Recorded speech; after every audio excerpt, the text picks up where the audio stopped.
ओम शांति। अंत समय में, लास्ट के समय में, उस समय जब विनाश होगा, जब सब कुछ दूषित हो जाएगा, तो बाबा के बच्चों को भोजन कहाँ से मिलेगा, बी के भाई बहनों को भोजन कैसे मिलेगा, उसके लिए क्या करना चाहिए। इस पर मधुबन में एक बार कुछ सेवा केंद्र प्रमुख बहनें इस बात पर चर्चा कर रही थीं।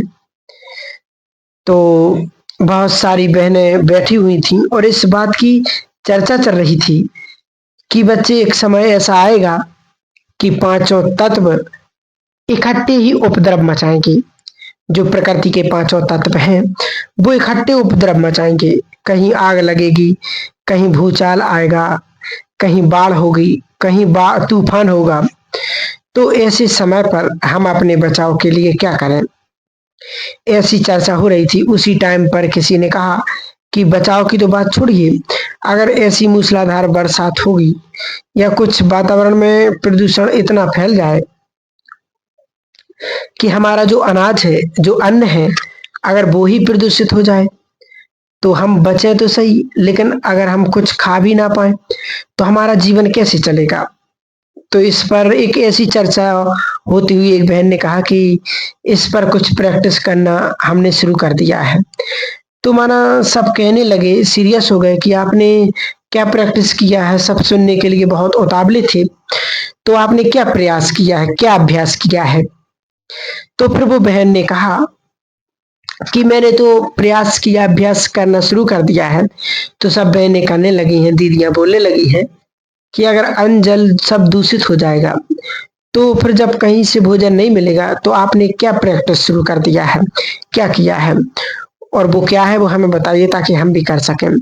तो उस दीदी ने अपना अनुभव सुनाया कि मैंने ऐसा सोचा कि अगर खाने के लिए कुछ दिन ना मिले, दूषित वातावरण के कारण अगर हमारा अनाज विषैला हो जाए, दूषित हो जाए, तो उससे पूर्व हमें कुछ तैयारी करना चाहिए।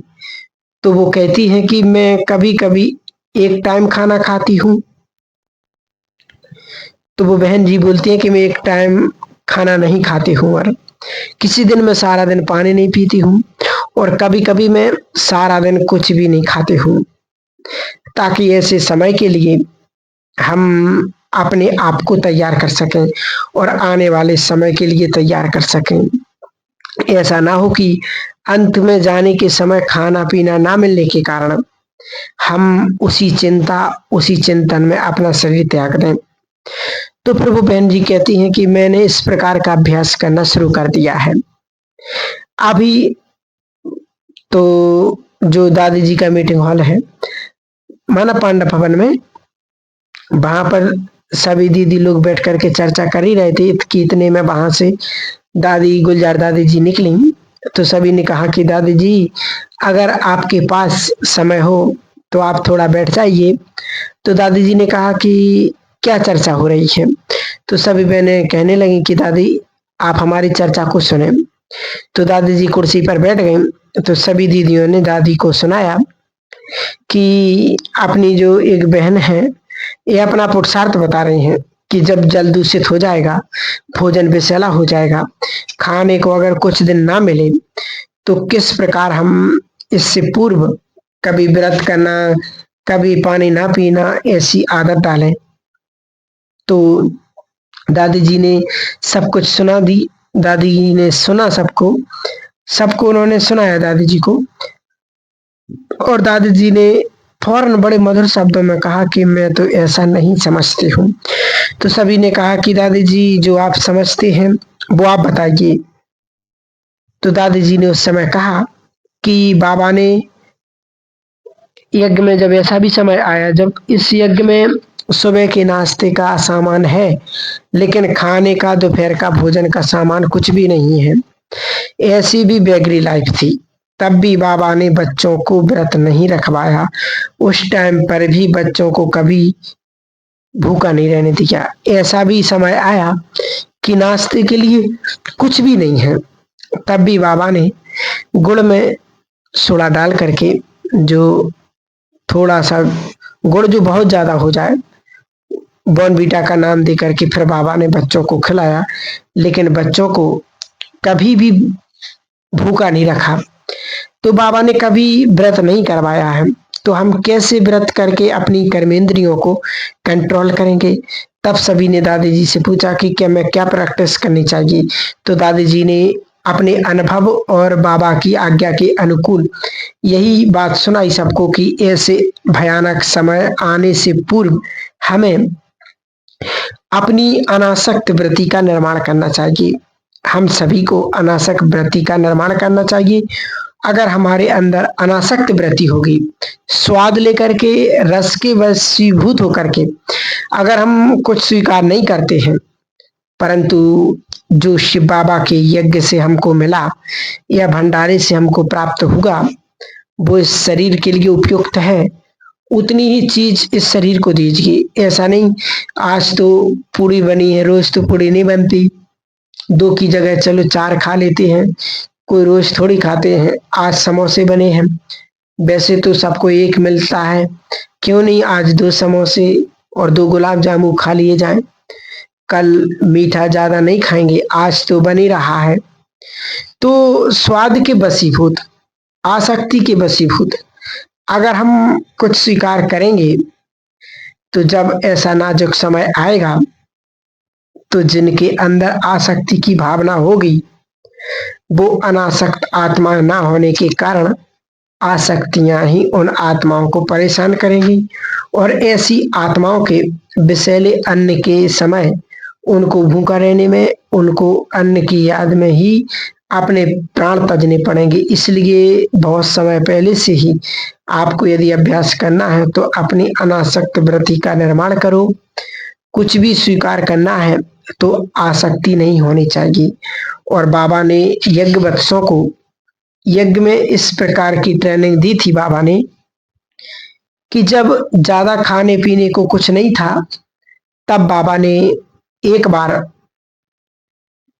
कहा था कि खीर के साथ, जो दूध में चावल डालकर खीर बनती, तो आप सभी बच्चे खीर के साथ भोजन करेंगे, आज कुछ भी और नहीं मिलेगा।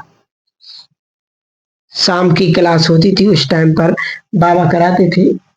तो बाबा अपने बच्चों की कचहरी करते थे और पूछते थे सभी बच्चों से कि बच्चे सारा दिन में अच्छे रूप से गुजरा, किसी ने कोई भूल की हो या किसी ने किसी की कोई भूल देखी हो तो वर्णन करो, उसको बताओ। तो एक बहन ने हाथ उठाया, कहा कि बाबा, आज बाबा ने, आपने सुबह कहा था कि खीर के साथ भोजन खाना है, तो बाबा मैंने तो भी खीर भी नहीं खाई, मैंने तो पापड़ के साथ ही रोटी खाई। तो बाबा ने कहा तुम्हारे पापड़ में आसक्ति थी, तुम्हें खीर अच्छी नहीं लगती थी, इसलिए तुमने पापड़ से रोटी खाई, ये तुम्हारा कोई त्याग नहीं था। त्याग उसे कहा जाता है जब कोई चीज हमारे पास है और उसमें आसक्ति नहीं है, अनासक्त है, अनासक्त वृत्ति है, और हम सभी स्वीकार करते हैं कहीं वो तुम्हारे शरीर को नुकसान नहीं देती थी, तो तुमने खीर छोड़ करके पापड़ खाया, और ये महानता नहीं है, तुम अपनी महानता दिखा रहे हो। महानता तो त्याग में है, महानता पदार्थ में नहीं होती। तो बाबा बच्चों को ऐसे अनासक्त बच्चों का होना चाहिए, ये बच्चों को सिखाते रहते थे। आज अपने आप से पूछिए, नाश्ता खाते, खाना खाते, आपकी अनासक्त वृत्ति, यहाँ ही नहीं अपने घर परिवार में भी अनासक्त वृत्ति होती है। कोई चीज आसक्ति बस मुझे अच्छी लगती है, स्वादिष्ट लगती है, ऐसा समझकर कभी स्वीकार ना कीजिए। समय ऐसा आएगा, दिन प्रतिदिन देखते जा रहे हैं कि खाने को कुछ भी नहीं मिलेगा, लेकिन जिन बच्चों में अनासक्त भावना होगी, बाबा उन बच्चों को गारंटी दी बाबा ने उन बच्चों के लिए कि अंत तक भी बाबा उनकी किचन से दाल रोटी कभी कम नहीं होने देगा। दाल रोटी जरूर उनको मिलती रहेगी। एक कभी नहीं सोचना कि हम भूखे रह जाएंगे।